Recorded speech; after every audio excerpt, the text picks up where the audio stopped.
امام احمد رضا خان فاضل بریلوی رضی اللہ تعالیٰ عنہ نے اپنے ایک ارادت مند کو شب برات سے قبل توبہ اور معافی تلافی کے تعلق سے ایک مکتوب شریف ارسال فرمایا کہ شب برات قریب ہے، اس رات تمام بندوں کے اعمال اللہ تبارک و تعالیٰ کی بارگاہ میں پیش ہوتے ہیں۔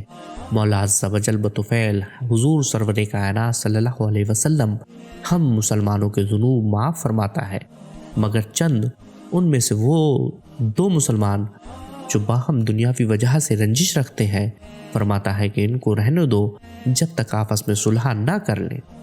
لہذا اہل سنت کو چاہیے کہ حتی الوسع قبل غروب آفتاب 14 شعبان یعنی 14 شعبان کو غروب آفتاب سے پہلے پہلے باہم ایک دوسرے سے صفائی کر لیں، ایک دوسرے کے حقوق کو ادا کر دیں یا معاف کرا لیں کہ بإذن ہی تعالیٰ حقوق العباد سے صحائف اعمال خالی ہو کر بارگاہ عزت میں پیش ہو۔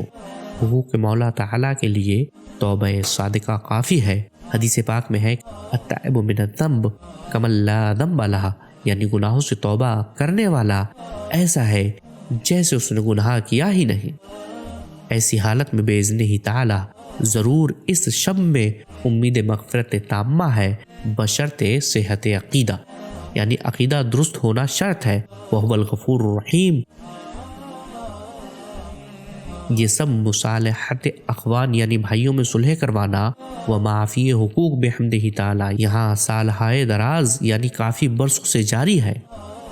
امید ہے کہ آپ بھی وہاں کے مسلمانوں میں اس کا اجرا کر کے من سن فی الاسلام سنتا حسنہ فلہ اجرہا و اجر من عمل بہا الی یوم القیامہ لا ینقص من اجورہم شیء، یعنی جو اسلام میں اچھی راہ نکالے اس کے لیے اس کا ثواب ہے، اور قیامت تک جو اس پر عمل کرے ان سب کا ثواب ہمیشہ اس کے نامہ اعمال میں لکھا جائے، بغیر اس کے کہ ان کے ثوابوں میں کچھ کمی آئے کہ مصداق ہو۔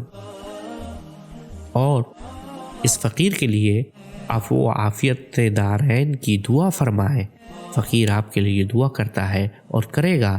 سب مسلمانوں کو سمجھا دیا جائے کہ وہاں یعنی بارگاہ الہی میں نہ خالی زبان دیکھی جاتی ہے، نہ نفاق پسند ہے، صلح و معافی سب سچے دل سے ہو۔ والسلام۔